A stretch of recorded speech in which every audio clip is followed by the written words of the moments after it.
Welcome to Season 3, Episode 4 of Press and A1 to Continue. My name is...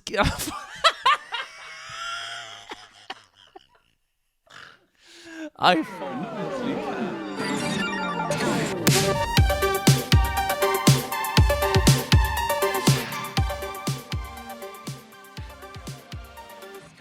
Welcome to Season 3, Episode 4 of Press and A1 to Continue. My name is Keith, the boy who faked migraine so much he was accidentally sent to hospital for a week. And I'm joined by my co-host Nisha, who in fact wasn't better when he was married, even with the stable diet of Flat 7-Up. Whether you use the steam from a kettle to give you that clammy look, or you're lactose intolerant and decided to drink 6 litres of milk, the end result justifies the means. It's a Friday evening. You managed to dupe your mother once again into thinking you shit your pants with the help of the old Nutella. It's time to get a selection of your favourite games and snacks. Turn on some Judge Judy or even a little bit of a Jerry Springer. Wrap yourself like a burrito and splutter at your mum saying, "I've got the black lung, mama," as she gets you some more Lemsits and Lucozade.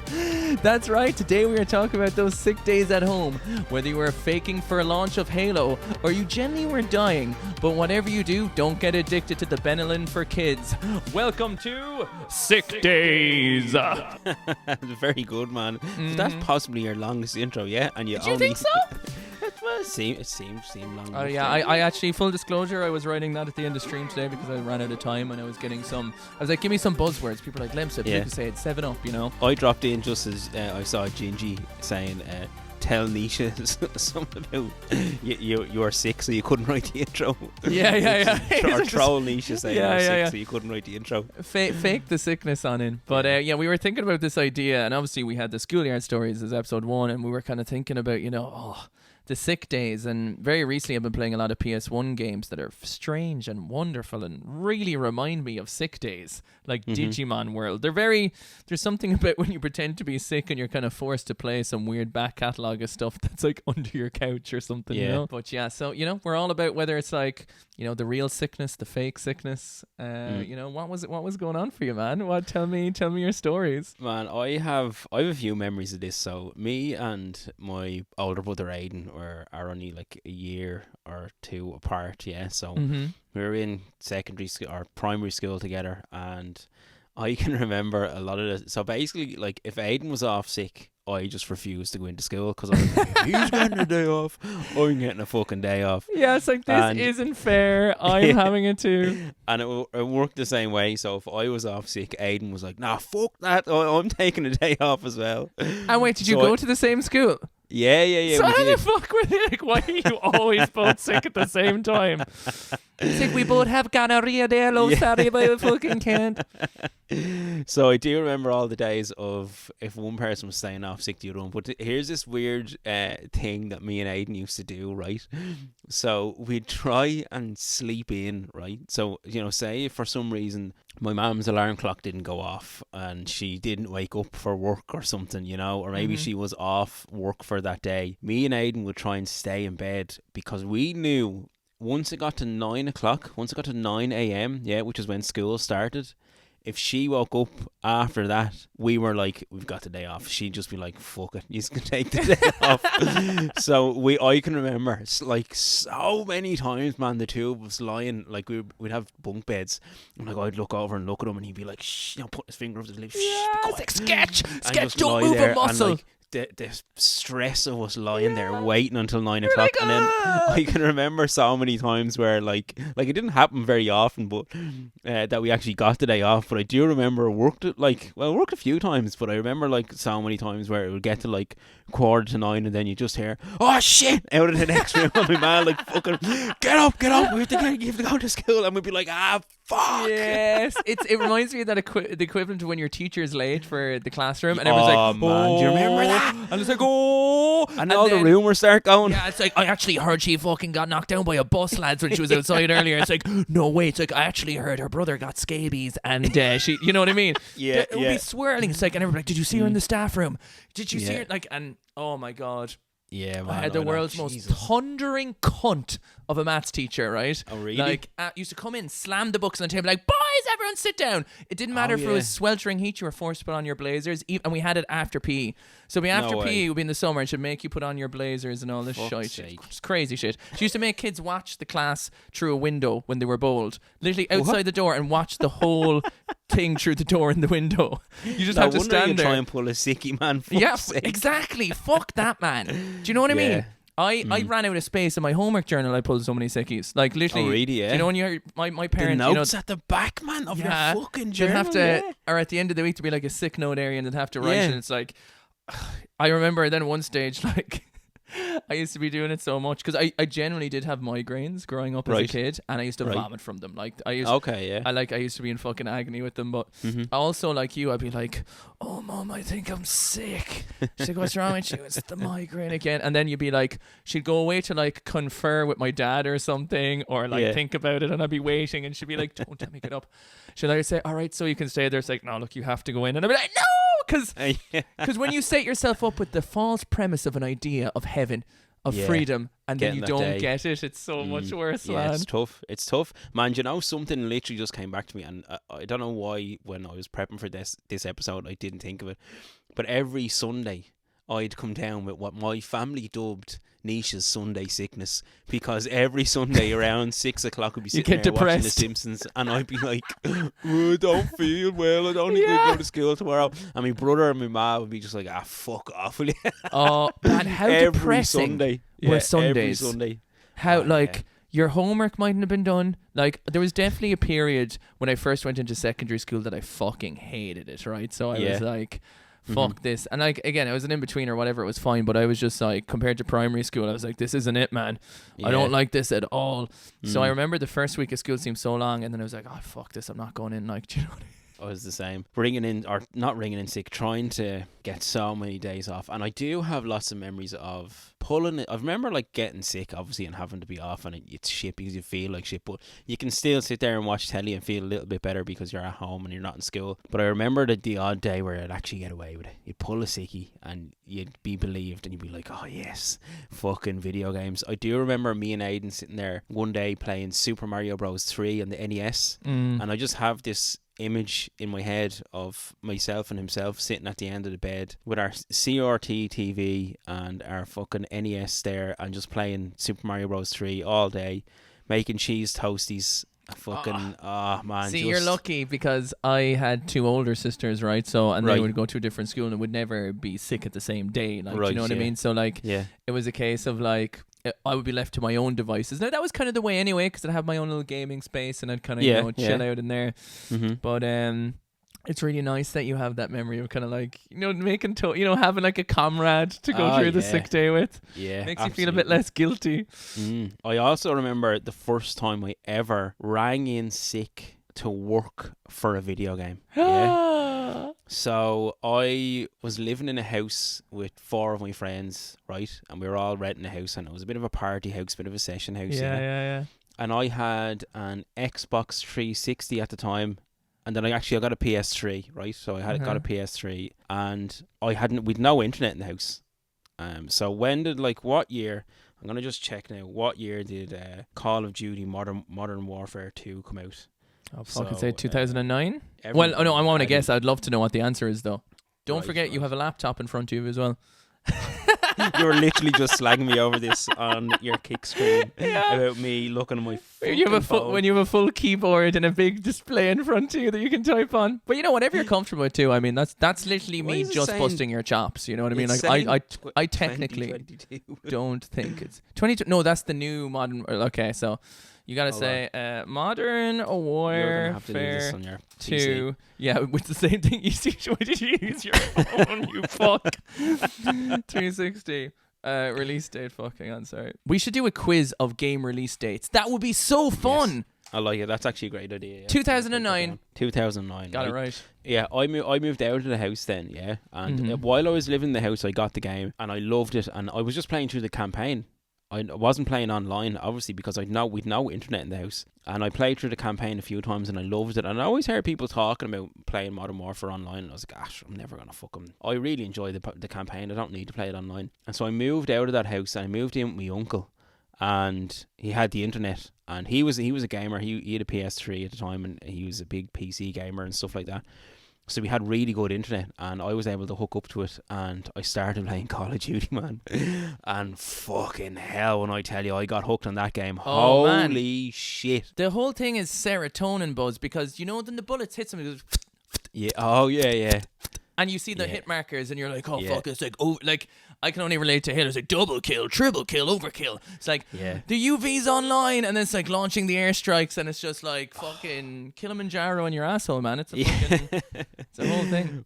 But I remember just getting so hooked, and it was the first time I remember it just being like, I am not going into work today, man. I'm playing this game. I even remember my girlfriend at the time, I told her I was sick and she couldn't come over to the house because I was playing Call of Duty. Oh my god. Oh, which is terrible. Oh, like, but I feel like though, like, did you feel bad then with the guilt? nah, of, like, I didn't give a fuck. Oh my god, man! I used to be so bad because like I used to always get caught. So like Yeah. I always just had the fear instilled into me, like actually fucking the shakes from it, like fucking like every time when I went into school and I gave my notes to the teacher, all the lads were like, you weren't even fucking sick, lads, you were playing yeah. Halo 3 yesterday, I saw you online all day. It's like, whatever, I was sick playing the game, what else was I gonna do? Fuck off. Yeah, they were all like, nah, but he's actually grand, sir, he's faking, sir. And I'm like, Oh, no please way. stop. Mm. And then fucking, oh my god, the cringe. Oh my god, I'm dying. I was in college. Oh yeah. And I emailed my professor, who's one of the strict ones. Normally you could just ditch classes, it didn't matter. But this Right. was art history, and there was like Right. 20 people in a class. And I Okay. had to go in and email him, like, oh, I won't be in today, I'm sick. And he passed me on campus. And he walked past me, looked at me like this, and I just looked down the whole way. And like, Yeah. so he saw me. Yeah. And he was like, and then he looked at the email and he emailed back. He's like, well, I saw you on campus today. I was like, no, you didn't. I just went full on. No, you didn't. What? I was What just were you doing there? Oh, because I think I was like, I needed to study for an exam or something, or I was doing something Right. else, or I was dancing off. I don't know what. Like, I can't remember Right. the reasoning. But I was like, fuck that, I'm not going to the class. But you have to fucking send him an email if you don't. So I was like, Okay. I'll be grand. I can't remember because you're getting shit for it. He was like, no, like, I saw you on campus. We were sent back like 5 emails back and forth. It's like, that wasn't me. I just fucking full on went into like, and sure, what could he do? He was like, Yeah. eventually, he just had, like, I was literally tried to gaslight him so hard into thinking that the person who was me, who passed him 4 centimeters, like, no, not me. He was probably like, Keith, hey, Oh Keith. my god. And then if Cormac, my workmate from when I was working in an Apple reseller, I think again in Party Sesh House when we were in, Yeah. and I think woke up one day and I was like hungover, like, I'm not going in today, man, you know, minimum Yeah. wage job. I was like, fuck it. But he was working there too, and he was my fucking supervisor at the time. He was like, fuck you, boy. I was like, Yeah. boy, good luck to you. He was a bag of rats. I was like, dude, fuck off, man. Like, I'm Oh, fucking, fuck. we're getting paid €8 an hour. I'm not fucking doing it. No, love to Cormac though, but funny times. I remember having having a sick day off from school and playing Final Fantasy X actually. And I can remember I stayed up, so I knew the night before that I was going to have the next day off because, I don't know, I can't remember if I was actually sick or I pulled a sickie. I don't remember feeling sick, maybe because I was so bad into the video game. But I was fighting a boss. So in Final Fantasy X, there's a boss in the forest and it's like a blob and it's an elemental boss. And basically you have to hit it with the opposing element that it hits you with. Pokemon and rules, like. I never realised actually, by the way, sorry, how much Final Fantasy X is just Pokemon. Oh my god, you're right. Jesus. Hold on, I'm gonna have to. Yeah, no, that's a good one. That's a good shout, man. I'm gonna have to write down that or take note of that comparison because. Or, think about in that. fairness, Pokemon is just a turn-based RPG with, you know, elemental stats, which I guess a lot of things adopts, you know, and probably there was games before it. But, I mean, Pokemon for us was the first turn-based strategy RPG game with, like, stats. Yeah, and I guess true. they existed in Japan for the longest time, but I guess that was one of the real first one that, like... So I call everything Pokemon. When I played Persona recently, I was like, this is literally Pokemon. You actually catch Personas, battle them, they have elemental weaknesses.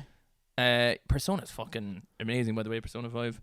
Why do we have in my head that Persona 5 is a driving game or a racing game.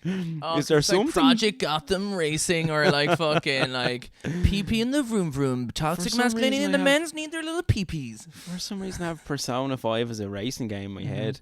But no, that's a good shout actually. But I remember staying up so late playing Final Fantasy X because I knew I had the day off and I was fighting this boss, right? And I didn't realize that like it would change. So it would hit you with fire, and then it would hit you with lightning, and it would hit you with water, and then ice attack. And I didn't realize you had to hit it with the opposing one. And I was playing it so late, right, that I fell asleep. I might have mentioned this in the podcast before. I fell asleep playing it, right.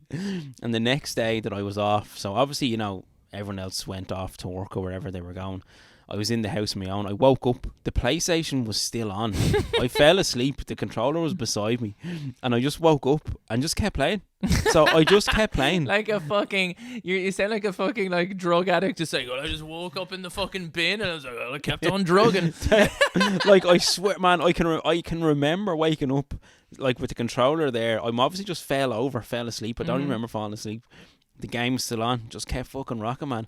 And I didn't realise, I didn't figure out how to beat it until later on. I think I got a magazine or something and read in a magazine that this is how you beat it.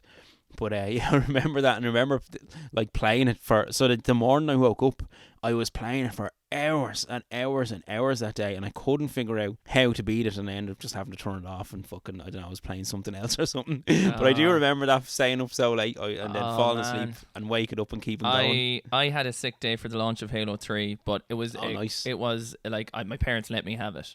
Oh, right. Yeah. I was like, look, I've been waiting for this game for fucking 6 years. Yeah. I'm not going in. Yeah. And everyone knew, so like I remember John and Richard still had to go into school, I think, and they were so like, fuck you, Keith, like, do you know what I mean? Fuck you. Yeah. And so they were also like in that mode as well, where it's like, you're not even sick, boy, like, you know, like really, just leave me have it, man. You don't need to drag me down with you. I don't need to go down with the ship, all right? Yeah. I got something good. You didn't deal with it. yeah. But when you're a kid, you don't have that thought, man. You don't. But I remember then as well, did I ever tell you the story? There's a Halo 3 trailer, and it was a Super Bowl ad, and it was like, it was fucking amazing. So the way it started was like pre-rendered CGI one. Was one of the first teasers for Halo. And what happened was essentially there's like two kids, right? They're on the grass and they were like looking up at the sky. And check this out on YouTube, by the way, if you want. It's a fantastic trailer. It's only like a minute long. And they're like looking up at space. It's like, do you ever wonder what's out there?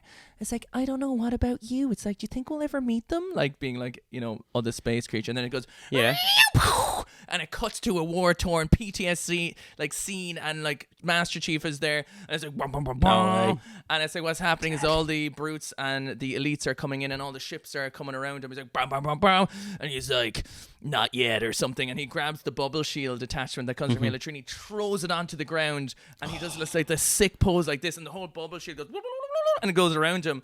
Missiles smash into him, right? And, and then the bubble shield explodes. He goes, and he just starts running off a cliff, and he jumps over to these loads of brutes, and he's about to hit them, and the trailer ends, right? Fucking hell, that sounds epic, man. So we were losing our shit. This is one you could download on the 360 as well. Remember, you could download trailers off the 360 onto the hard drive from the store. So fucking cool. The reason I tell this story is because my friend Richard in the Discord, which by the way is expecting, congratulations. Congratulations, Richard and partner. Brilliant. Little gamer baby on the way.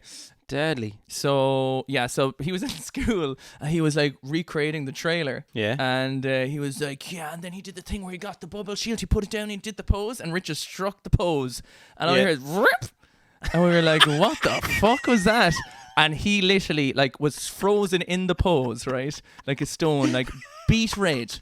His entire pants fucking discombobulated and exploded out of his arse. He literally, like, his pants just completely tore out of his arse. Like, he could not go back into class. Like, his whole pants just went, it's like fucking, like, imagine the Hulk flexing and it just goes, pop. And what happened? Did he have to tie his jumper around his tree? You had to like fucking go to the Lost and Found and get a spare pants or something. You know, the one that's covered in like child vomit and stuff. Like, that'd be fine for you there now, love. Oh, for fuck's sake. But I remember getting the special going into Virgin Mega Stores. That was a great store. Oh my god. That's the same store where Richard was like, what? Like when all the DVDs flung off his bag. Yeah. And I got the special edition of Halo 3, which I still have on my shelf over there. No fucking way, man. Now Richard got the big helmet special edition, which I've been keeping my eye out for, that I really want.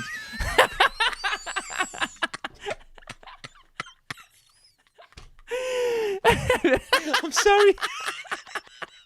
I just You were just thinking of his pants ripping and his big helmet edition falling out. his big helmet. I was just thinking of a big dick. Yeah, that's what I mean. Revert? Why? The big helmet edition, Richard style. Sorry. So you have that Halo Master Chief helmet, do you? No. No, it's not. He What's that? does. He does. Right. He got the, he's Yeah, he the got one the with the big big helmet, helmet. though. Yeah, I was not blessed with such a big helmet. That's the intro anyway. I suppose fucking covered. For fuck's sake. Oh my god. Yeah, so I remember having a few. Straight back into business mode. Look at man, that's we can do it, man. We can fucking jump from one down to the next. I remember having a few sick days off during the N64 era. Mm-hmm. So I remember like talking to friends about Super Mario Bros. 64 and getting certain stars and not being able to do it, and then having the day off and basically playing so much that I figured it out, and then going into school then the next day and saying to the lads, this is how you get to fucking this star. I can't remember what it was specifically, and they were like, fucking yeah, and it was all like everyone was like, fucking yes, and you know everyone then goes home, and then the next day, do you remember that, like coming in and hearing stories about fucking what gaming people got up to the I remember like before, all the retro rumors as well, like going with that as well. Do you know what I mean? Yeah. I remember John was telling me the funniest story about school. I don't know how we were talking about this the other. Maybe it was the schoolyard stories actually. And we were meeting for coffee, and he was like, "Dude, I remember the first day going into school," and he was like, "Oh, you know, heading into school now to our primary school, which was the school we both went to. Mm-hmm. So you're in first class or whatever." And so it was the first day. He was like watching cartoons in the morning, and he said he hasn't changed to this day. Do you know what I mean? He's still like this with stuff. And he said his mom like walked him into the class. And he was like, "No, I'm not going in." Like he was like, "No, I'm going back home to watch cartoons." He was like, "Please just give me one more day. I'm not going into this hell." Serious? Do Yeah. you know what I mean? Like I was like, "Oh my god, it's so gas." And his mom was like, "Fair enough." But like it's when you really think about it, like man, fucking like school can be great, but like it's a fucking like when you're first going into a new place and shit, man. It's like it's the equivalent to, I imagine, in an adult setting going into jail. Yeah. It's like, do you know what I mean? Fucking like, yeah. It's a like, good all right, there's a comparison. random 30 jail cell people that have to live with these random people, stay with them and try and get along with them, and hopefully I don't get the shit kicked out of me, or like fucking like, do you know what I mean? Oh man, I particularly in like an all boys school, it's fucking crazy. Oh yeah, fucking hell. Like I really didn't enjoy school. I wasn't very academic. I always felt quite like inferior of intelligence to everyone else, and like I remember even one time when I went into my secondary school, and my mum like only told me this years later, like a teacher said, like, you know, I'm glad he didn't go to this school because I think he really would have struggled. And then my mum met her and she was like asking how I was getting on, and I had eventually made it into like the top class in the school, but that was just out of being a good pupil and a quiet pupil. It wasn't down to getting great test results or anything. And I remember your one being surprised. I just have this image of like, how's he getting on? And there's an image of you falling asleep playing Final Fantasy X with the controller next to you. But Oh I was always kind of made to feel dumb basically in school, That's and fucking because awful. I was never like at the top of the class. I always struggled. But that's fucking horrendous that like the job of a teacher is supposed to fucking raise you up. Do you know what I mean? And like what you're talking about there is made to feel dumb. Sounds less like a student issue and more like a fucking faculty issue. Do you know what I mean? Like when you're talking about something like that, I'm sure it goes hand in hand, but like, do you know, like everyone has different skills, right? And sitting down in a class, paying attention to something very specific is a very fucking specific skill. Oh man, like, do you know what I mean? Like it's like you don't like. Yeah, absolutely, it is absolutely. I had like a bit of a revelation or a bit of a moment a few years ago when I was listening to a podcast, and it was the Blind Boy podcast, and he was talking about different levels of different intelligence. So like an emotional intelligence, artistic intelligence, fucking being able to sit there and concentrate, all the different levels of intelligence, and it's not just one. And it blew my mind. It really fucking blew my mind. My whole thesis is on emotional intelligence. Like, yeah. Oh yeah. There you go. Yeah, like that's my whole study. But that when he mentioned that, and he was talking about those different levels of intelligence and the different types of intelligence you could have, it fucking like it blew my mind, man. And that, like, I'm talking like that was a serious turning point for me when I was like, I wasn't actually a fucking idiot. Like, Very clearly you're not. Like, do you know what I mean? You're very clearly intelligent, social person who knows how to articulate themselves, who knows their own feelings, like more than 90% of people can do. I don't second guess myself now, but it wasn't until that moment, which is mad how simply listening to a podcast can make you, or listen to somebody talk can open a door in your head. I suppose it's therapy, isn't it? Yes, I was literally just going to say it. That's what fucking therapy is. You become self-aware. You know what I mean? Like, that's why therapy is so valuable. Like, people think now therapy is a luxury, and I'm very aware of that, and it's very hard to acquire in Ireland. But like, the idea isn't like, oh, like obviously sometimes and a lot of the times people go because they're at breaking point, but the idea is like you want to become more self-aware about you and the world around you, and why certain keys fit into certain doors, and why your key wasn't fitting into a door the whole time is because you've been surrounded by people who value only one type of way of living, one type of way of thinking.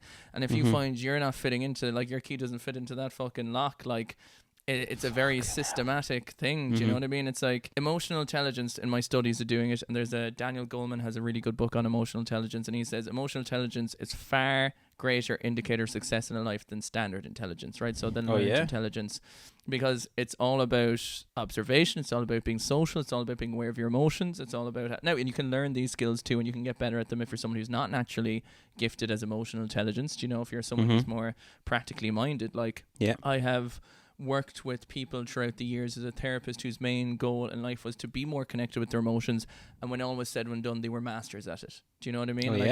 I can confidently say that for them. So like, there's that too. But when you're in a one size fits all shoe of school, and you're someone who's arty, you're someone who's musical, you're someone who's like really good with people, you're someone who's very in tune with observations and emotions and everything else, none of that matters. Do you know what I mean? It's like, can you sit down, and particularly if you have someone who have ADHD, and I'm assuming like a lot of people who are into games and who like this type of stuff, a lot of them are neurospicy anyway. I'm sure we're probably some level of neurospicy. Do you know what I mean? And it's like, do you know, you're really able to do something you're interested in, and like you're able to do that thing very, very, very, very extraordinarily well. Like, look at any kid, right? And it's like, if a teacher ever said, it's like, oh, your kid can't remember anything. It was like, well, he can remember all the fucking Pokemon. He knows all their moves. He knows all their stats. He knows all their elementals. Like, what the fuck are you talking about? You're just not teaching it in an interesting capacity. Do you know what I mean? You're not engaging. You're using a teaching system that with 30 people, you're like, I don't care. I just want to teach it the way I want to teach it. It's like each person is different. You're going to have to, and I'm not saying as well, I'm not like blaming teachers either all the way either, because I'm sure they're under constraints where it's like, we don't have the time to do that, we don't have the funding to do that, we don't have the capabilities. But the reality is, like, fuck that. You know what I mean? It's like, are you seriously thinking that if you just stand at a board and say what you're going to say, that's going to be able to resonate with 30 different types of brains? Like, someone's going to be more auditory, someone's going to be more visual, someone's going to be more, like, able to sit in front of a book, someone needs time at home to do it by themselves. Do you know, like, it just doesn't make any sense. So if you're in a system where it just has to work in the moment and you do it the way I do, all the time your self-esteem is getting lower, lower, lower. You know what I mean? All the time what you're being reinforced is that you're the problem, that it's not the system with it. And when in the reality of the truth, that's not the reality at all. Do you know what I mean? Fucking hell, man. That's really after opening a fucking door in my head and making me think back to my time and certain realizations. Certain things are clicking in my head now, making a bit of sense. Like, man, I remember I struggled with my reading and writing and went to like a special extra reading and writing class because I just couldn't, I was just struggling with it. And I can remember we did spelling tests, say, every week or something in school, and we get 10 words to spell, and we'd have to all stand up in a queue and bring up our notes. And I can remember, like, I fucking hated it, man, because it was so, and I tried, like, I remember, like, I'd stay at my dad's in the weekend and we'd do work with me trying to spell, and I remember standing in the line getting our tests corrected, and when it came to me, one teacher in particular, I remember just looking at me and rolling their eyes and just flicking their hand out and then looking the other way as if, here we fucking go, here's this fucking idiot again. And I remember just being there, like, just looking down and just being like, just get me back to my fucking seat, just get me back to my fucking seat, because it's crazy, like, it's fucking torture. Oh man, it was fucking rough. But look, sorry, I don't want to get too heavy. No, but like, it's part of the reason why I wanted to be out sick all the fucking time. Do you know what I mean? Totally. No, I feel that, because when I went into, I'm not joking, like, I was like student of the week every week in primary school, and that might not mean much or whatever, right? But because I was content and I was happy. And this goes to show as well, but then when I went into secondary school, I was not happy and my grades just dissolved. You know what I mean? Like, as in, so it's like, there's that element of it too, like where it's like your happiness has a lot to do with it, and if you're in an environment where you're told you're not doing well all the time, you have no hope of doing well. You have no hope of getting better. Do you know what I mean? Like there has to be a system in place. And then that's as well why I probably had so many sick days as well. And I was like, I know what I love. I'm playing fucking Halo. You can all fucking suck my tiny helmet, and I'll fucking talk to you later, lads. Oh fuck. So man, I remember another time ringing in sick to college, right? And Jesus. We see when you go into the adult years, it gets cringe. Yeah, but I'll tell you this one, right? So I remember it was when I was in college doing holistic therapies, and Skyrim was coming out, right? So I loved Elder Scrolls Oblivion. I fucking play, and actually, sorry, this is going to tie into another little sick story, or sick day story, but I remember when Skyrim was coming out, I was like, right, I had pre-booked it in X-Vision. I was like, right, I'm collecting it after college. I'm going to go into college, I'm going to do my day's work. Was it Oblivion, did you say? Or no, Skyrim. Oh, okay, sorry. Because I had played Oblivion well. And I loved it so much. Yes, but, that was one of your top 10 retro games, because you went over to your uncle's house and he had it on PC and he let you profile on the PC. Yeah, absolutely. I remember saying, right, I'm gonna go into college, I'm gonna do the day's work, and then I'm gonna get Skyrim, and that's gonna be my reward for going into college. And I ended up going out on the beer or whatever, I don't know, with friends and partying, and I woke up the next day and I was fucking dying with a hangover, and I just opened my eyes, and literally the first thought that came in my head was, fucking, I'm going down to X-Vision and get Skyrim, I'm not going to college. You're like, no, fuck this, I'm here for this, man. And then I remember playing it for the day, and I was so hungover, I was disappointed with myself for playing it while I was hungover.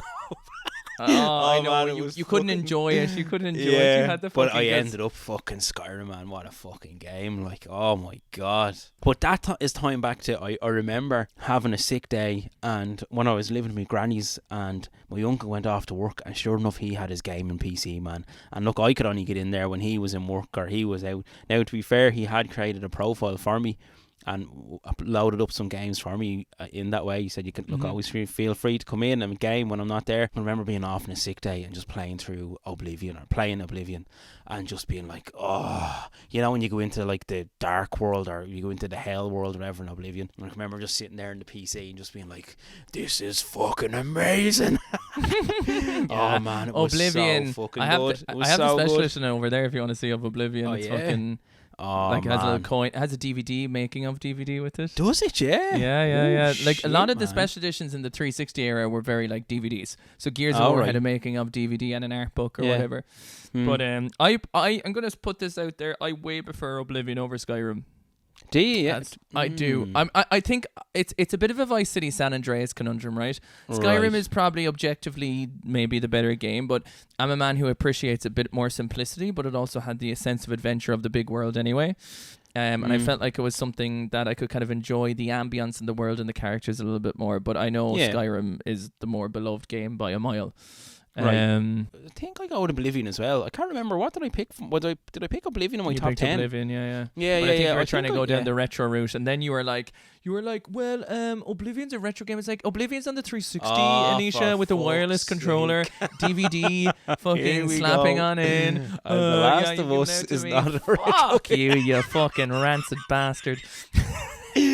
Oh man, but come here, we've a shitload of fucking stories that we got in from listeners and stuff like that. I wanted to mention one last thing, right? In a more of a serious topic. Do you ever notice the judgment on playing video games when you're fucking sick or something? Like, the only way I can describe this is people are like, sure, you're not sick, you're playing a game, and I'm like, what do you want me to do? Like, fucking, like is watching TV acceptable to you? Like, like, they're like, oh yeah, that's sure. All you want to do is like, because the times you are sick. Now, of course, if you cry wolf enough, you know, that's fair enough. If you pretend you're sick 60 times in a row to play Halo, but you're like, just because you're sick, you don't. It doesn't mean you have to lie still in your bed. But I think there's just like that, you know, in the older generation when we were younger, it's like just playing a video game anyway. It was like, this is your leisure time. You can't possibly try and enjoy yourself when you're sick. You know what I mean? There's like that weirdness. Anyway, that was just a side note. Story time. Sorry. No, fuck that. Go on. We haven't talked about very briefly when you were actually sick. Right. Were you ever actually sick in your life? Man, I remember going into the hospital, right? And I don't know, I think I got salmonella or something. I got really bad food poisoning from a pizza, and I was I was violently ill, and I went into, and they put me in like what do you call it? Like a containment chamber, or what's it called? Like they fucking sealed me off. Oh my god!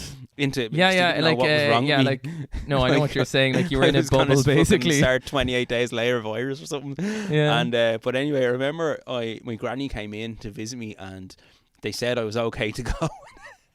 So my granny was like, right, I'll bring him home. And boy, my granny was on the way home, my ma was on the way in. My ma got in there and was like, oh, he's gone, someone took him. I fucking freaked. She said she like lost the plot. She's like, what the fuck do you mean somebody took him away? Because she wasn't expecting my granny to go in there. And for like 10 minutes until my granny got home and the phone was ringing, my ma was in a fucking blind panic / rage, thinking that somebody had taken, because it was only like about 10 or 11 or something.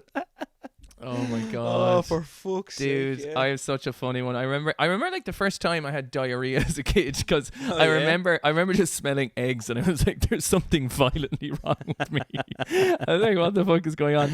But I was recalling this story the other day. I don't know. I think I was saying it to Alexis when she brought in one of her stories. I can't remember what it was. She was talking about shitting herself in school, I think. Remember that story? Oh yeah, good story. Did I tell the last time I like shit myself that I can recall? I don't know if I did. I'll very quickly. Did I? Maybe do. Yeah. I don't know. I was like fucking. I was in bed and I was asleep. I was 14. I had the aches and the chills. Do you know, like? Right. Do you know when you know, like you're like? And Sam was saying this today as well. He was like, I remember the first time I had a flu where I was like aching. Do you know? It's like, oh Jesus, there's something like all your joints, your body's dying. And I remember being in bed dreaming of like shitting. And I was like, I think it's like. And I just had like the most little sploogey fart of an old fucking scuttery boy in the fucking pantaloons. And I think I woke up and I was like, oh Jesus Christ, this is fucking most foul now. I think this is an awful fucking condition to be in, fucking sweat and fucking shit. Like it was like a tiny splooge pool of shit as well. Do you know what I mean? Like the fucking real nice kind, the kind that you're just going, and you're damn, like, do you know what I mean? You want to fucking sniff that up because you're like, that's where the nutty is. Do you know what I mean? That's how you know what something nutty is. Do you know what I mean? And it's got a little globulin and a little bubble.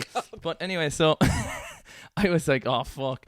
So I was like, I remember just being like, well, no one can know about this, so I got my jokes. Now everyone knows about it. Yeah. You know, it's 14, it's grand. Well, even if I was 30, whatever, you know, you fucking, if you dream shitting yourself, what do you want to do about it, man? You know what I mean? Everyone's done it. Everyone poo-poos and pee-pees, so not every poo-poo time is pee-pee time, but not every pee-poo time is poo-poo time.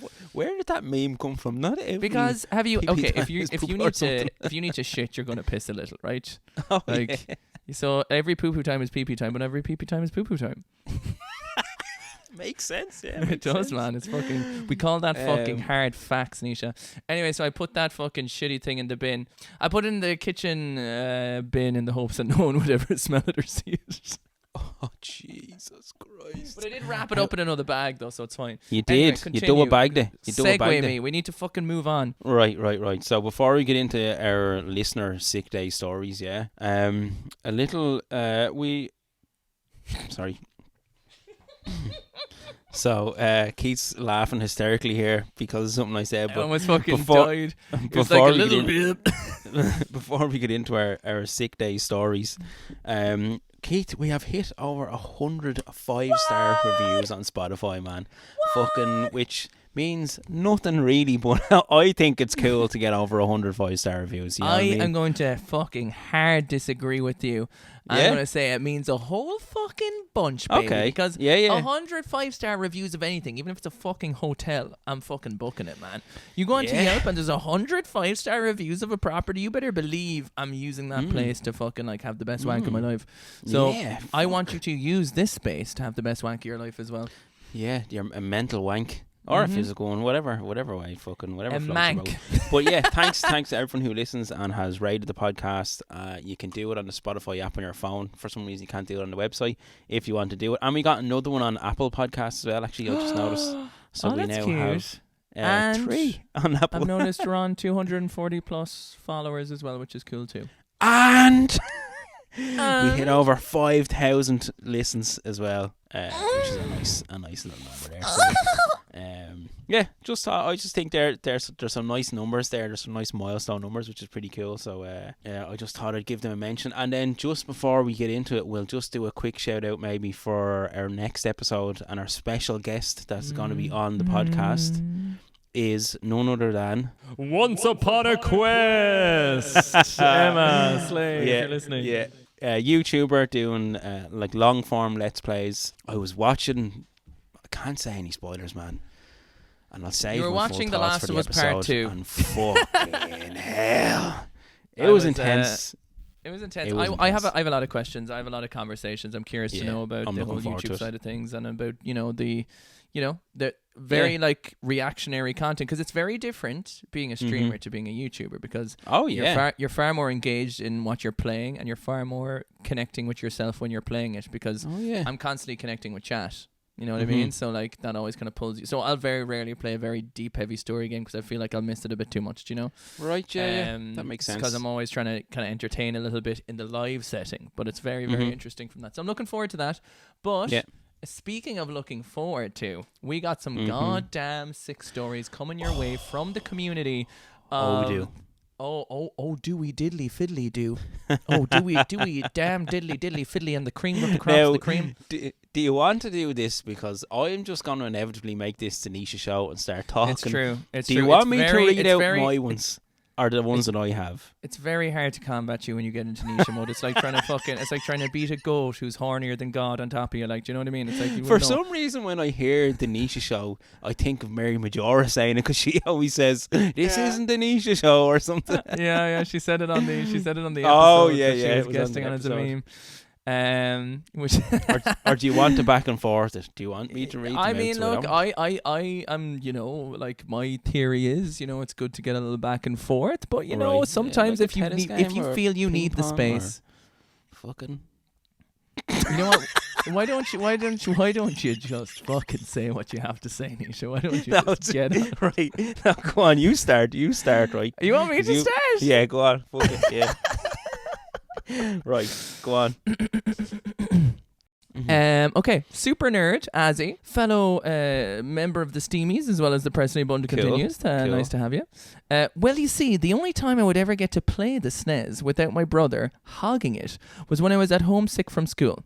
I took one day off and spent the next 8 hours in a haze, picking my best character, and still only got to the end boss of Mortal Kombat 2. I would like to stop this story here and say that I have purposely not read these. I got a message from someone asking, do we read them? Where should I send them? So they're a surprise. And I said, don't worry. We just acknowledge that they're there, but we don't read them.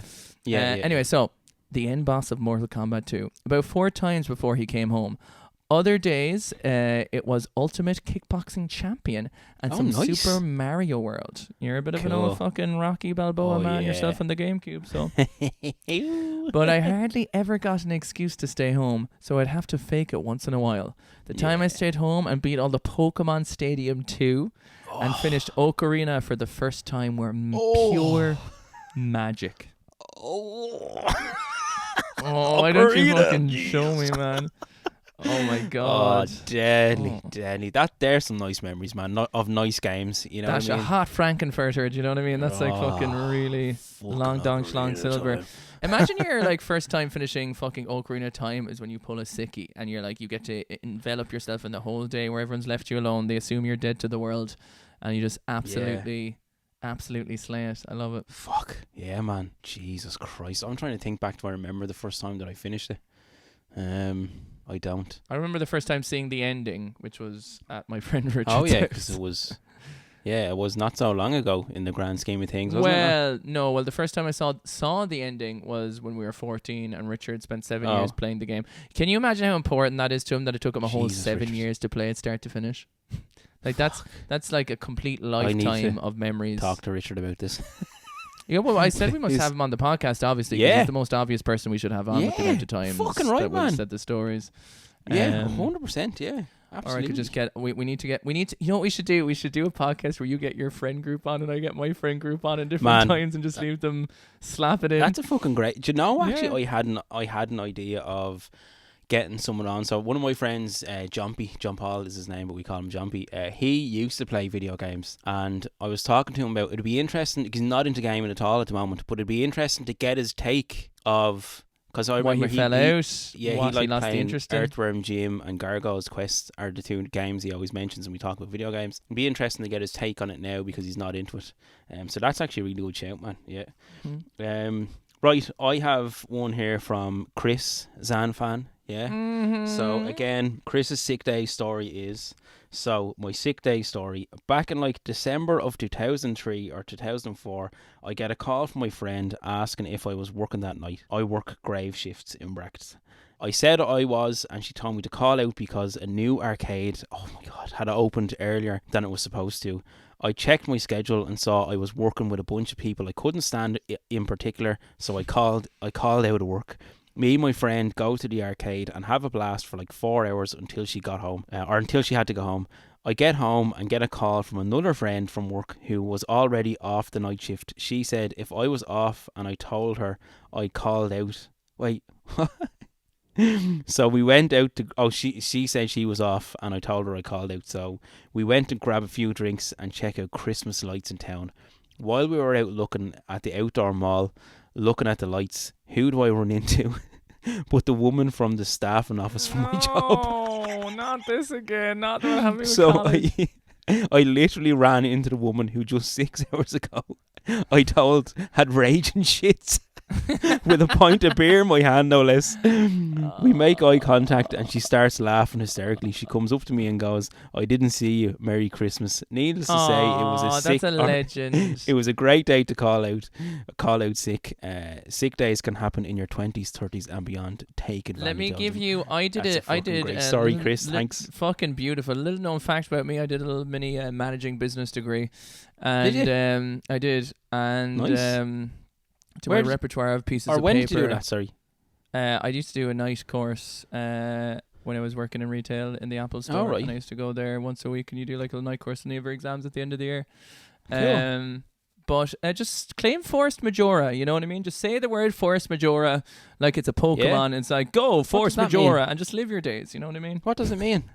It just means that it's like you can basically like say that word. It's like, I have an emergency. You can't talk to me. I'm using my Force Majora. You think you get 2 Force Majora days a year or something. Now, it's been years since I checked the fucking thing on this, so this could be wrong. But I love the fact that your one was like, go on, Happy Christmas or whatever. Yeah, what a fucking legend. Yeah, like, do you know what I mean? Because particularly like if you're someone who's They've all actually a been good there, worker man. and stuff, do you know? Yeah, And maybe sometimes you had the shits in the morning and you're fine now. Like, fucking leave me live my life.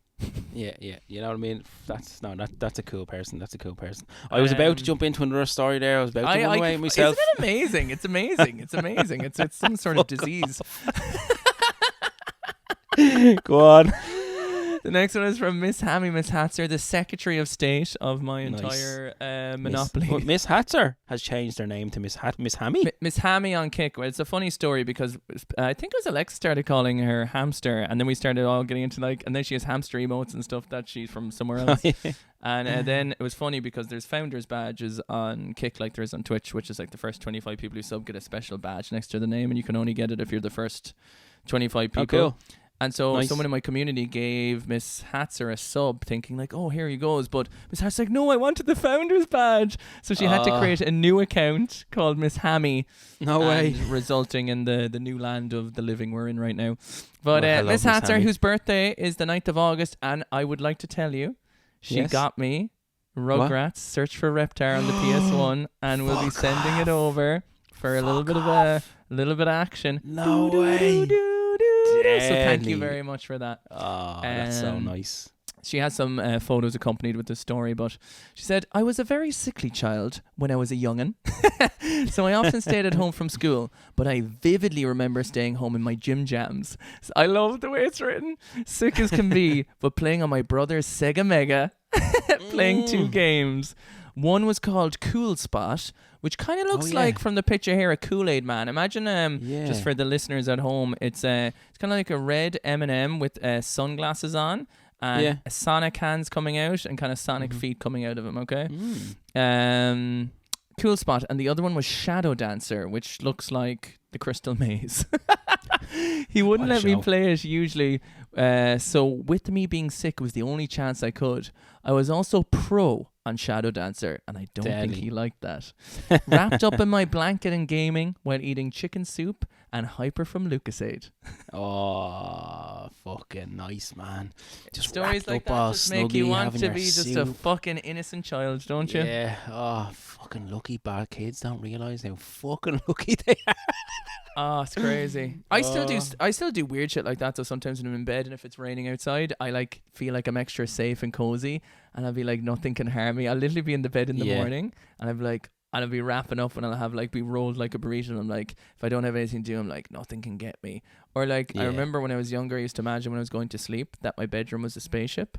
And I used to like think that like nothing could get me from the four walls, and that like it was an Man. invincible spaceship that I was in space with, and that like Fuck. no one could like get into me, and I felt really cozy and safe. Man, that's very cool. I do something similar. So I bring my daughter to bed every night, you know what I mean? Because sometimes I'm in work all day and I don't get to see her as much. And whenever she's going to bed, I'm like, I take her to bed. I sit in the rocking chair. That's your time together, like. But what I do is, say, for instance, if I'm having a bad day, had a rough day, whatever, I will just picture her room as like a square, a cube, in infinite nothing. And like you said, and nothing can harm me. I'm Yeah. like, nothing outside of these four walls. You're like in This is infinite a space, totally and if safe there's like space. things hitting off it, nothing can do Yeah, anything to you. no matter Yeah. what's going on in the world, nothing matters now apart from us two just sitting here and bonding and her falling asleep. It's Uh, gorgeous, man. Isn't it so yeah. funny though how we mentally create an imaginary space to fortitude our actual mind?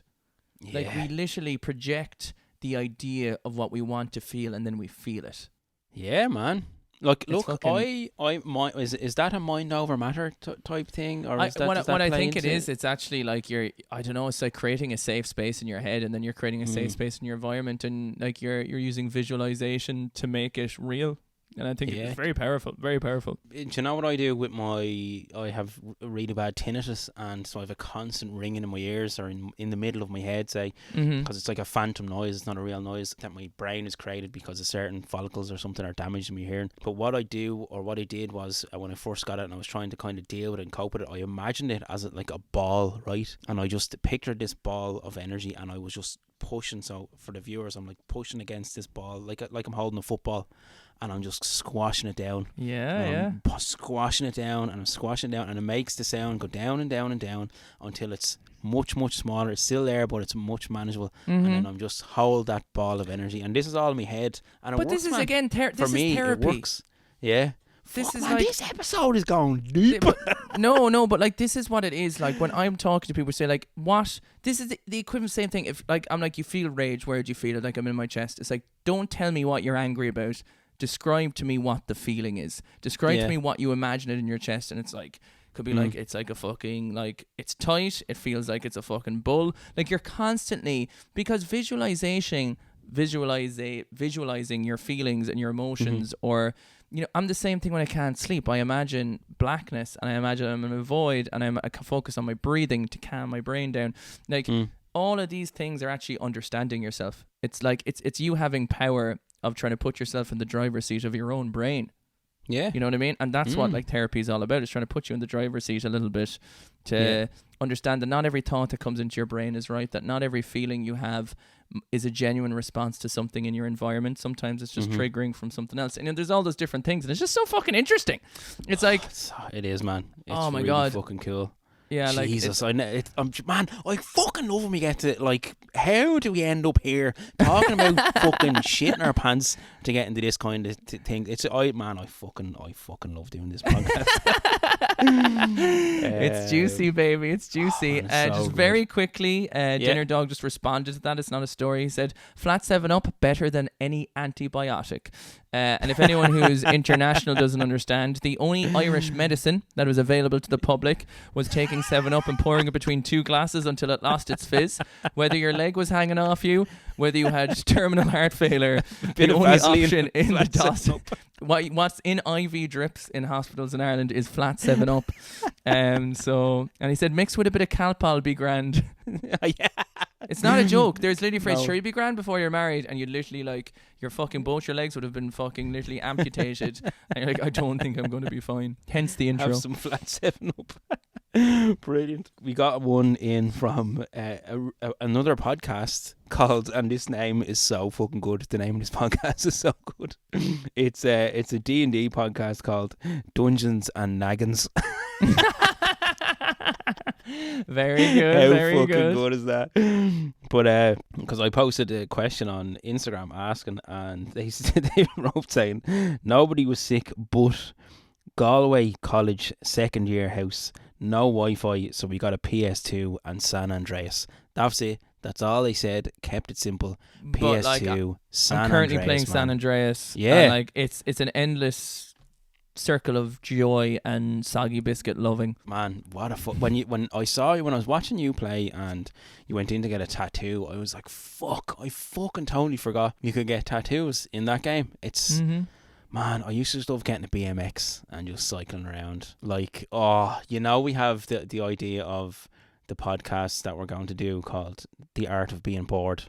And one thing you mentioned on that is when you get so bored that you just start driving around GTA like you're a civilian in the world. You're stopping at red lights. You just want to live your life. Yeah, you're just like being a sim in a game. What a fucking game, man. What a fucking game. I mean, sure, my whole childhood I could never really do the missions anyway, so my thing was like, I'm just going to fucking go around and just fuck around. arse around. Yeah, brilliant. Small PP said... PP. His name gives you so much joy, you know what I mean? I love it so much. He says, I remember 2 events of my younger years. I was sick and my brothers and I were playing Final Fantasy VII OG in 97. So as the one who stayed home sick, I was relegated to materia leveling. I don't know what that means. While my brother were at school, I'm assuming he was grinding at home. Yeah, as in he wouldn't progress the story. I'm assuming, but he was like, I'll make Just all the doing characters battles. stronger. Yeah. So we could progress the story together when they got home. That's so fucking sweet. Yeah, Imagine that coming is home nice. and being like, we can continue on. Imagine like there's something about watching the story. That's why I like really wanted us to like play a video game. We've always wanted to play it together, and then like us watch the experience as a thing, you know. Yeah. Anyway, sorry, apologies. Story together. So when they got home, so we could all continue the story together. All I did was run from the top where Wutai was all the way to the southern part of the island for 6 hours straight, loving every second of it. The second was a bit later. At the start of my teens, I would set up my PC at my friend's house near the school, and we would both sign out of school sick and go play World of Warcraft when it first came out. We were on beta, so we were in early 04. Deadly fucking hell, man. So cool. That fucking just leveling. That's a good brother. That's a good sibling to have who says, I'm going to stay at home. I'm going to fucking grind Final Fantasy VII. It's a classic. I mean, the one who has the small PP has to stay at home and do the grinding. Do you know what I mean? So it's, it's the way it works. Oh, love it. And I love a small PP. Shit. I like the way you say it as well. I Maybe love that's the small intro. PP. Just I love small PP. Right, so the next one I have is from gar.g.or on Go on the Gar. on Instagram. And he mentions the GameCube. We just did an episode on the GameCube. So Gar says, I remember my brother bought a GameCube and got Star Fox Adventures, Rogue Squadron, Mario Sunshine and Mortal Kombat. Fuck me, that's some good games to get. He had it in his room, which was our converted attic space. I was never allowed into his room, so the only way I could play it was by pulling sick days. I pulled a full week straight to plough through Star Fox Adventures and Mario while everyone was at work. It was the best of days. I didn't complete either of them, but it wasn't for lack of time. You couldn't Google anything. There was no Reddit to ask on. You just didn't get to finish it. I remember that, man. I remember like just playing games and just playing and Oh man, you getting stuck and you just 90% of the games I got as a kid, I didn't finish them. Oh yeah, me too. Easy. It was only like, it's I kind of what? I don't think I ever finished a game. I like you because like Wind Waker I would have, and I think that's why those games are so like special. Then you know, but like there was so many that I didn't end up finishing until at least when I was very like between 7 and like 11. I'd say I finished practically fucking nothing. But then from like 12 onwards, I was kind of a bit more diligent with them. I also think it's very interesting how a lot of people have a similar thing. It was like, I wasn't allowed to play my siblings' console unless I pulled the ciggy, you know? Yeah. And Gar has another one, so I'm just gonna stick. I'm not pulling the Nisha show here. I'm gonna double Gar it here, right? We call that actually the double Nisha but okay. We're gonna call it the double G. This next one isn't a school sick day or a work sick day, but rather a home office day. But I think it still fits. He said, I remember when the whole COVID thing started, I would plough through my work as quickly as possible, then pretend I was still doing it at a normal pace. Put the PC on loud so I could hear the Teams calls and retire to the couch to play Warzone with my buddy, and then in brackets the sleepover buddy who, do you remember you was talking about was it never finishing? Who was on a full on sick day from work. We spent the day doing all the Easter eggs we could find, and it really felt like I was a kid again pulling a sick day and cheating the system. Please share, as I am no longer with the company. I also remember taking sick days from school to play Age of Mythology, and my father finding out because he came home and my eyes were completely bloodshot from the week of playing. Amateur mistake. I was sent straight back to school the next day. He should have been like, Dad, I'm getting sicker. There's something wrong with my eyes. Yeah, I'm going blind. There was a missed opportunity there. That's an amateur mistake. You should use any ailment you have towards your advantage, not against it, you know. I have one from Mary Mahora Majora Minoria. Oh, brilliant. I don't. Perhaps. Hi, it's me, Mary. Sorry, I don't. Kazoo! Why you do Mary like that? Mary goes, perhaps. Hi, it's me in my trucker outfit. I'm ready to get slayed. Okay. Anyway, sorry. Apparently. I don't have. What? Apparently, it's the first time I'm on a podcast. Apparently, I'm on. Apparently, I just said Kermie. Anyway, sorry, Mary. Sorry, Mary. I don't have any gaming related sick day stories because I only usually stayed at home from school when I was like throwing up or had a fever, so I physically couldn't game. But I do remember watching a lot of The Price is Right and Maury. I'm surprised my parents let me watch Maury as a kid because that show was wild. I think Maury was like another talk show. Yeah, it was. Like Jerry Springer type thing, right? Yeah. I guess one time I came home from school early in high school because I had a stomach ache and just overall bad gut feeling all day, and it's a good thing I did because there ended up being a tornado. Hashtag just Midwest things. What? A fucking tornado? What the fuck? Mary was rolling around at the speed of sound. Imagine if Mary didn't come home. Then she would have had a bad gut and she would have been stuck in the eye of a tornado spinning around the place. It wouldn't have been a good combination. Jesus Christ. That's fucking insane. So flippantly. It's just there's just a response to that goes along with it for the Keith show. Miss Meg Winter said, I used to watch Jenny Jones, Ricky Lake and Sally, Jesse, Raphael all day. And Jerry Springer if I had to go to my grandmother's house. Maury got nothing on them. Maury ain't shit. Maury's gonna fucking... Fuck you, Maury. Fuck you, Maury. Man, the days of... Do you remember like days off as well and just watching shit on TV? Like, man, I can remember sitting there watching like fucking Barney the Dinosaur. When I was definitely too old to be watching Barney the Dinosaur. Oh my god. Oh, fuck, right. The next one I have is from Dylan Quinn. We'll have to do a cartoons episode as well, by the way. Let's just like fucking given like Cartoon Network, Fox Kids, Nickelodeon. 100%, yeah, 100%. The next one is from Dylan Quinn, who, by the way, is a drummer in a band, and the band's name is The Sleaze, and they are one of my favourite bands. They're from Dublin. Fuck. They are fucking shit hot, and they are playing Electric Picnic. I don't know if are you going to Electric Picnic? I'm going to Electric Picnic. They are playing Electric Picnic, man. I'm gonna tell you when and where. You should please go and check them out. They're fucking brilliant. Went to see them live recently. I assume they'll have me up on stage as like, and here's one half of Press and Avon to continue. Yeah, we're not even going to do a gig. It's all about Keith. Okay, perfect. So Dylan's story is, my dad was super strict on getting us to school and would never believe us when we were sick, but if we were able to hold out long enough that he had to leave for work, my mum would just let us stay home. This is a common joke thing I have with my partner, where it's like, you know, the kid is gonna ask for one thing and he'd be like, no, you can't have it, and then she's just gonna rock up to me and be like, here, good cop back up, man. We got McDonald's, and I'll be like, good cop back we're going to get in the car. This is a problem when a child is raising a child, though. Do you know what I mean? and we're talking about fucking emotional intelligence. You're like that's the problem when you're like trying to force your child to watch Pokemon and Mario, and then be like, I want to go to McDonald's, so we're going to McDonald's. Happy Meal toy, you're not getting it, it's mine. It's mine. Like bawling, crying while you're taking their Happy Meal toy away from them. But it's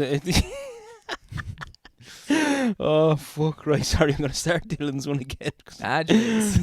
My dad was super strict on getting us to school and would never believe us when we were sick, but if we were able to hold out long enough that he had to leave for work, my mum would just let us stay home. He would know the story though, so he used to take the fuse from the switchboard to work with him.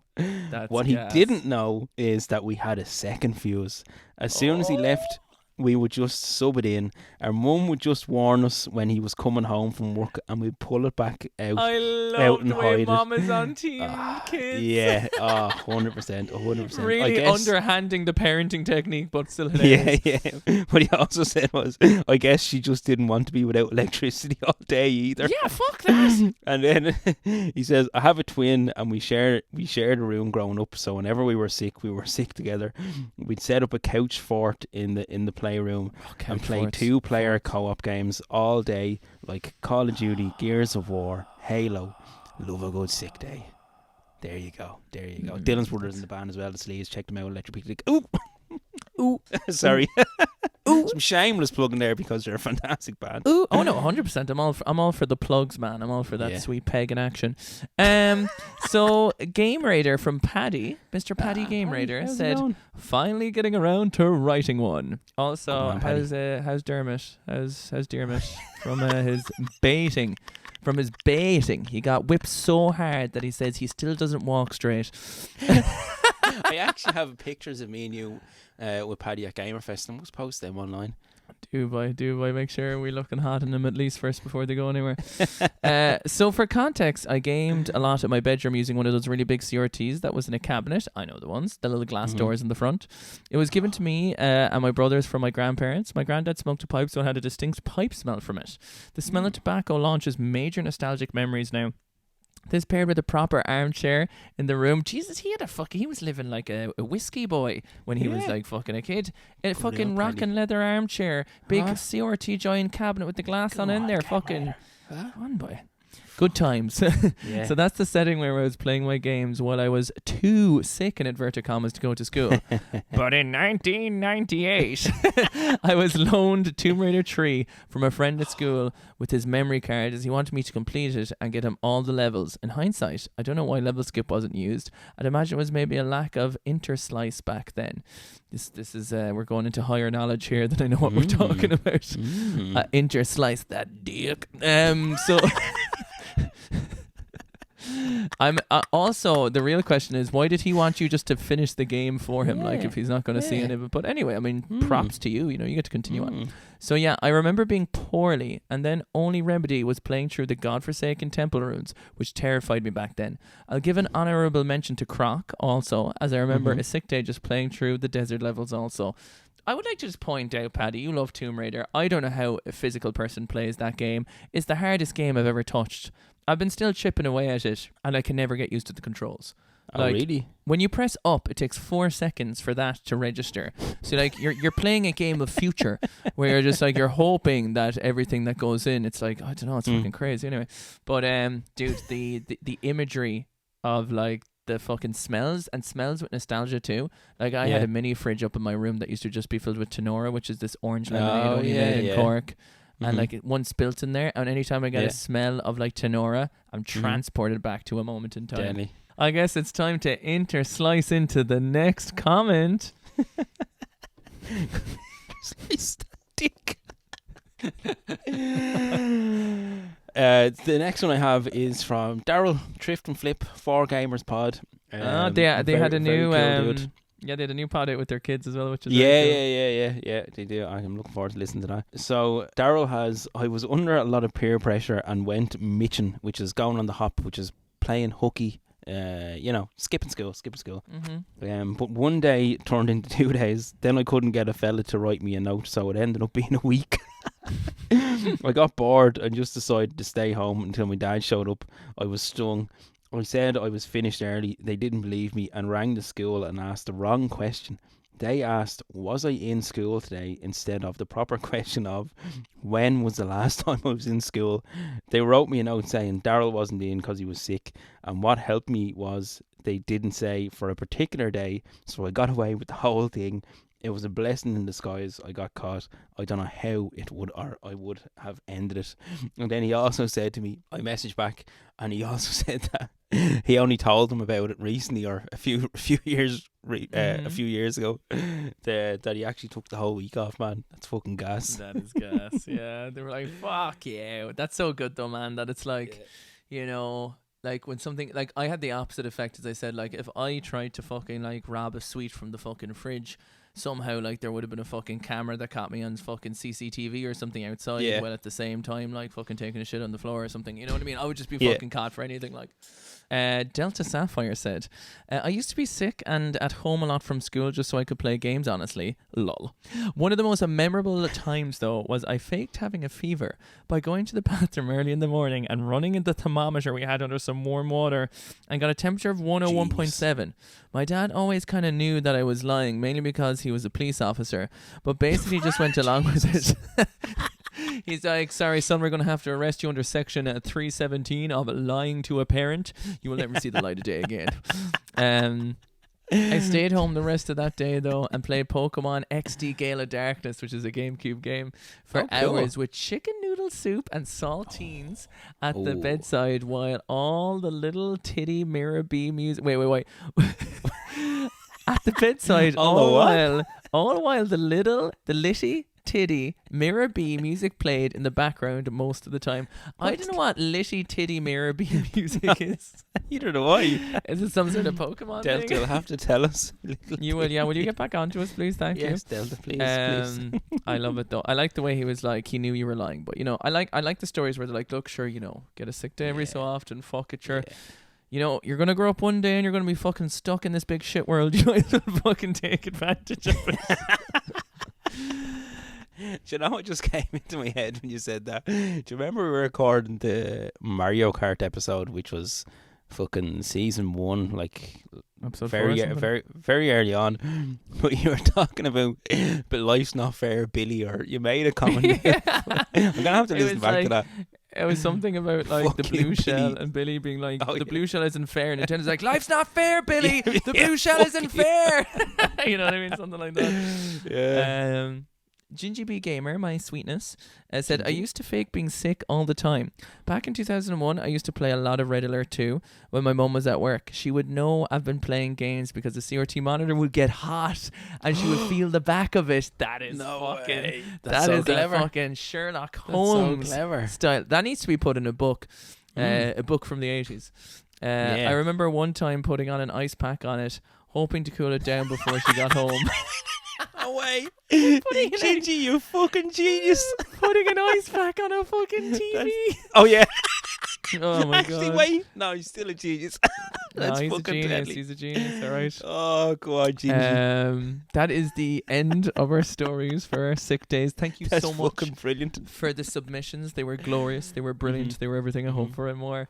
Oh, and if you so too good. would like to join in on episodes when we're having these style of episodes, you can join our Discord, which will be in the show notes, or you can also check out our Instagram at fucking Press Any Cream Dream, where Nisha will be talking to you directly about everything he loves to do in the summertime. What? Have you totally lost it? Yeah, I have. I'm been this last day has been I'm in. You know when you used to work in a job and it was Friday and it was like 10 to 5 and you were like, sweet baby Jesus, I'm losing it. Yeah. I've been streaming from 11 till 7 and then we went straight on to this and this has been magical. But I think my brain is going into like do. Well, before we go, you have the Linktree, I think, has links to all our socials and stuff. I don't know. I must put up. What's your? So you're not only streaming on Twitch now. You're also streaming on Kick. What's the fucking kick.com/steamy_streamers, twitch.com/steamy_streamers. I stream from if you're in my time zone 11 till 2 on Kick, and then 3 till 6 on Twitch, and then 6 till 7 on Kick again. It's a Twitch sandwich. And then you fucking go over here and do your little podcast. So yeah, please come over and say hello, and I will give you a sexy dance or something. I don't know. Nisha, you do beautiful. May I say, President A Bun to Continue Instagram page. Very chef's kiss. We just hit over 300 follies as well on that, which is nice. We did, yeah. It's all in the link tree. There's links to Twitter, Instagram. I must put up your streaming platforms as well, so you can find us everywhere and everywhere. And your Retro Gamer Ireland, don't forget you, honey. Yeah. I'll link it all, actually. I haven't thought to put our own you might as well. there. You might as well. Yeah. Maybe someone loves one of us and hates the other person, so they really need to just sort out what's happening. Oh, do you reckon there is someone like that? No, I doubt it. I don't think it's if you hated someone in a 2-person podcast, you just wouldn't listen to it. What if they just mute every time? That's fair. Where just ask for my audio or your all that's audio. Happening in my head anyway, Nisha. I just anytime I'm just I just mute and I go back in. Patreon.com/President Button to Continue. I'm gonna. You can do some sort of outro. I'm gonna sing this out with the ultimate sick day song, which is the Rugrats theme song. Yeah. Okay.